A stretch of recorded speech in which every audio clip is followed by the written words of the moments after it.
पलवल जिले में ईद उल फितर का त्यौहार बड़े हर्षोल्लास के साथ मनाया गया। मुस्लिम समाज के लोगों ने ईदगाह व मस्जिदों में जाकर नमाज अता की, अल्लाह से देश में अमन चैन, भाईचारे और शांति की दुआएं मांगी। इस अवसर पर लोगों से बुराइयों को त्यागने के आह्वान किए। पलवल की हाउसिंग बोर्ड कॉलोनी के पास बने ईदगाह पर मुस्लिम समाज के लोग सुबह 8 बजे से ही पहुंचना शुरू हो गए थे। सुबह 8 बजे 25 मिनट तक ईद उल फितर की मीठी ईद नमाज अदा की। कार्यक्रम की अध्यक्षता मुस्लिम वेलफेयर सोसाइटी के अध्यक्ष हाजी यूनुस अहमद ने की, जबकि संचालन हाजी हनीफ अहमद एडवोकेट ने किया। ईदगाह के आसपास पुलिस सुरक्षा के पुख्ता इंतजाम किए गए थे, जहां ईदगाह पर मौलाना शाहबुद्दीन द्वारा नमाज अदा की गई, जिसके के बाद मुस्लिम समाज के लोगों ने एक दूसरे को गले मिलकर बधाई दी। बाद में घरों में मीठी खीर जर्दा बनाया गया, साथ ही मेहमानों को खिलाया गया। वही हर वर्ष की बात इस वर्ष भी पलवल जिले में हिंदू मुस्लिम भाईचारे की मिसाल देखने को मिली, जहां मुस्लिम समाज के लोगों का कहना है कि ये त्योहार रमजान के पाक महीने के बाद अमन और भाईचारे का पैगाम लेकर आता है। ईद के दिन लोग नमाज अदा करते हैं। मुस्लिम वेलफेयर सोसाइटी के अध्यक्ष हाजी यूनुस अहमद ने कहा कि देश में कुछ लोग ऐसे होते हैं जो हिंदू मुस्लिम समाज के भाईचारे को खराब करने का काम करते हैं, जिससे कि देश में अमन चैन, शांति और भाईचारा बना रहे। उन्होंने कहा कि पलवल जिले में हिंदू मुस्लिम समाज का बुराइयों वर्षों से कायम है। हिंदू समाज के पर्वों में मुस्लिम समाज के लोग शामिल होकर मिलजुल कर मनाते हैं। उन्होंने कहा रमजान का पाक महीना है, मुस्लिम समाज के लोगों को संदेश देता है कि ये गरीब लोगों की मदद करे और देश में अमन चैन, शांति और भाईचारा बनाए रखे। देखिए महावीर सिंह की रिपोर्ट।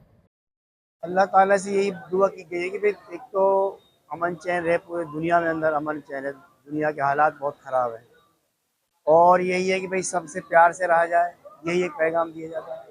क्योंकि ये ज़िंदगी है ना, ये ज़िंदगी बहुत छोटी सी ज़िंदगी है, मुख्तसर सी ज़िंदगी है आदमी की। ज़्यादा से ज़्यादा 60 70 80 साल, और उसका पता नहीं कि भाई कम होता जाए।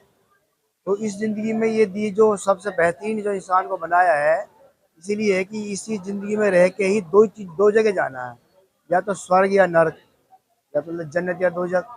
तो उसकी तैयारी कि सबसे एक अमन अमन हो पूरी दुनिया के अंदर, और लोगों को पैगाम दिया जाए कि भाई सब भाई मिलजुल के रहें, प्यार से रहें। क्योंकि एक ही ईश्वर की संतान है, एक ही के हैं सब।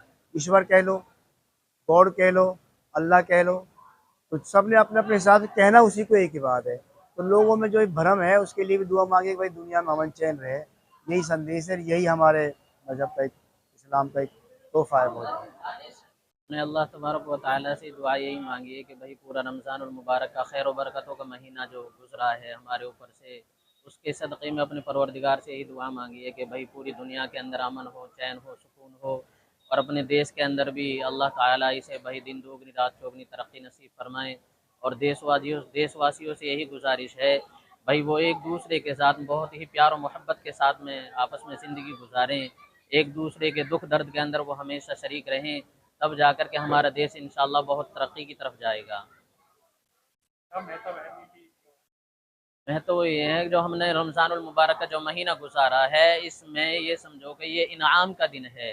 अल्लाह तबारक व तआला की तरफ से हमें मैसेज दिया जाता है कि तुम आओ मेरी तरफ, तुमसे जो भी गुनाह हो गए हों, जो कुछ भी हो गया हो, उनकी तुम सब मुझसे माफ़ी मांगो, मैं तुम्हें माफ़ कर दूंगा।